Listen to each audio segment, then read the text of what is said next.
Salam sejahtera untuk kita semua. Perkenalkan, nama saya Miliani Borumanihuru dengan NPM 2040700354 dari jurusan S1 Keperawatan Lokal A1 Fakultas Ilmu Kesehatan Universitas Borneo Tarakan. Baiklah, di sini saya akan menjelaskan suatu materi tentang kedudukan fungsi Pancasila yang telah saya pahami. Seperti yang telah kita ketahui, Pancasila merupakan dasar negara Republik Indonesia dan terdapat banyak pandangan tentangnya. Yang pertama, Pancasila sebagai pandangan hidup bangsa. Dalam hal ini, proses perumusan pandangan hidup masyarakat dituangkan dan dilembagakan menjadi pandangan hidup bangsa yang bisa disebut sebagai ideologi bangsa. Kemudian selanjutnya pandangan hidup bangsa dituangkan dan dilembagakan menjadi pandangan hidup negara yang disebut sebagai ideologi negara. Transformasi pandangan hidup negara juga terjadi pada pandangan hidup Pancasila. Dengan suatu pandangan hidup yang jelas, maka bangsa Indonesia akan memiliki pandangan serta pedoman dalam berbagai hal yang dapat mewujudkan kehidupan masyarakat yang semakin maju. Pancasila juga sebagai pandangan hidup bangsa merupakan suatu kristalisasi dari nilai-nilai hidup dalam masyarakat Indonesia. Maka pandangan hidup tersebut dijunjung tinggi oleh rakyatnya. Karena pandangan hidup Pancasila berakar pada budaya dan pandangan hidup masyarakat. Yang kedua, Pancasila sebagai dasar negara dalam kedudukannya sebagai dasar negara. Pancasila mempunyai kekuatan yang mengikat secara hukum. Dasar formal kedudukan Pancasila yaitu sebagai dasar negara Republik Indonesia yang termasuk dalam pembukaan Undang-Undang Dasar tahun 1945 pada alinea keempat yang berbunyi, maka disusunlah kemerdekaan kebangsaan Indonesia itu dalam suatu undang-undang dasar negara Indonesia yang terbentuk dalam suatu susunan negara Republik Indonesia yang berkedaulatan rakyat dengan berdasar kepada ketuhanan yang Maha Esa, kemanusiaan yang adil dan beradab, persatuan Indonesia, kerakyatan yang dipimpin oleh hikmat, kebijaksanaan dalam permusyawaratan perwakilan, serta dengan mewujudkan suatu keadilan sosial bagi seluruh rakyat Indonesia. Pancasila sebagai dasar negara ditunjukkan pada kalimat yang berdasar kepada hal ini didasarkan atas interpretasi historis sebagaimana ditentukan oleh BPUPKI bahwa dasar negara itu disebut dengan Pancasila. Yang ketiga, Pancasila sebagai dasar negara. Dalam hal ini memiliki 2 poin penting, yaitu substansi dasar negara dan fungsi dasar negara. Dalam fungsi dasar negara, pada umumnya dasar negara digunakan oleh bangsa pendukungnya sebagai berikut. Dasar berdiri tegaknya negara, dasar kegiatan penyelenggaraan negara, dasar partisipasi warga negara, dasar pergaulan antara warga negara. Yang keempat, Pancasila yaitu sebagai pemersatu bangsa dalam kehidupan beraneka ragam adat dan budaya.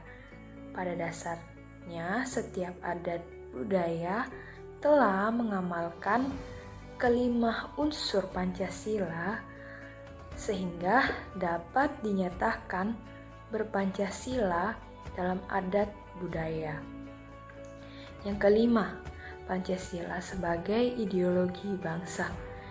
Ideologi berasal dari kata idea yang berarti gagasan, konsep, pengertian dasar, cita-cita. Sedangkan logos berarti ilmu. Secara harfiah, ideologi adalah ilmu pengetahuan tentang ide-ide, the science of idea, atau ajaran tentang pengertian-pengertian dasar. Di dalam Pancasila telah tertuang cita-cita, ide-ide, gagasan-gagasan yang ingin dicapai bangsa Indonesia. Oleh karena itu, Pancasila dijadikan ideologi bangsa sebagai ideologi terbuka dan ideologi tertutup. Keenam, Pancasila.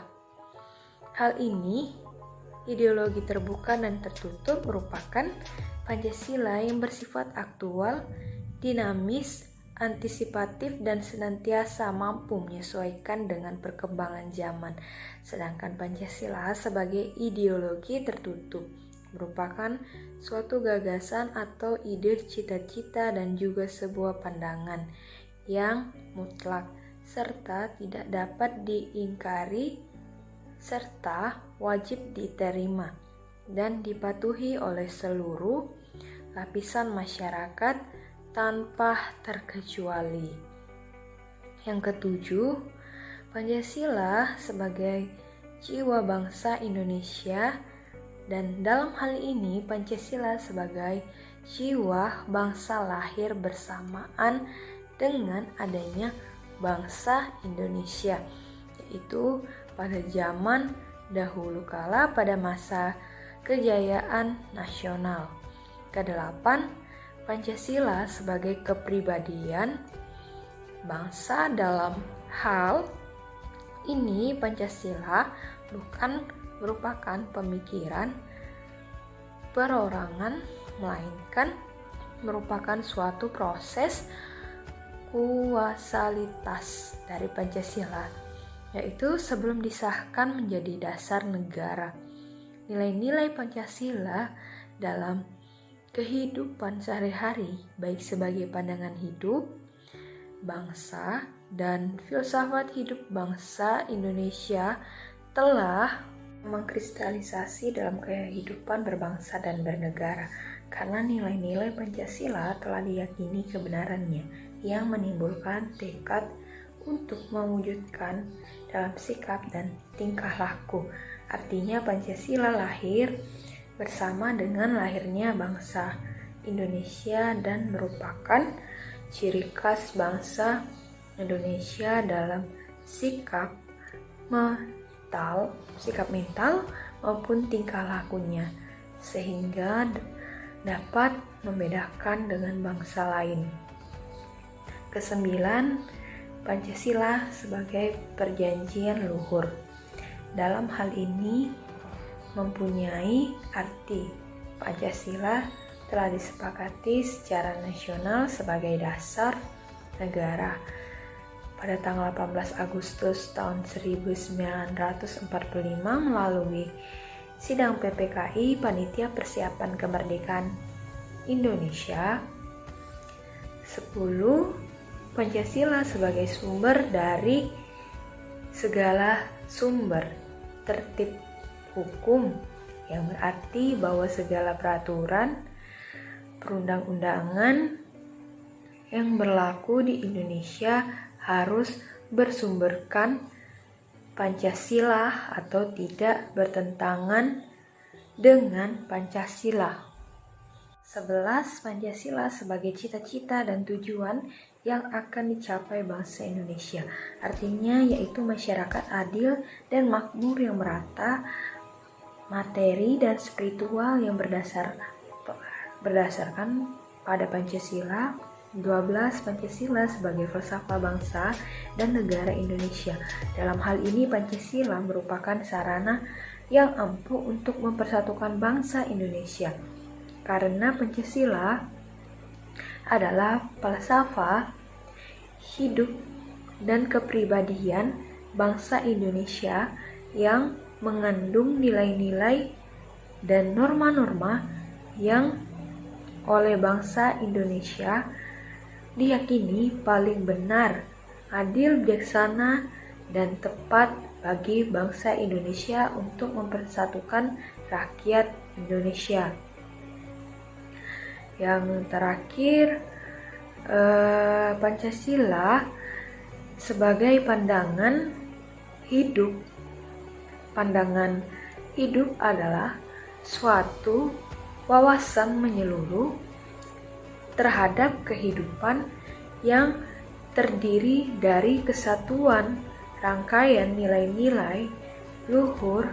Pandangan hidup berfungsi sebagai pedoman untuk mengatur hubungan manusia dengan sesama lingkungan dan mengatur hubungan manusia dengan Tuhannya. Sekian dari saya, terima kasih.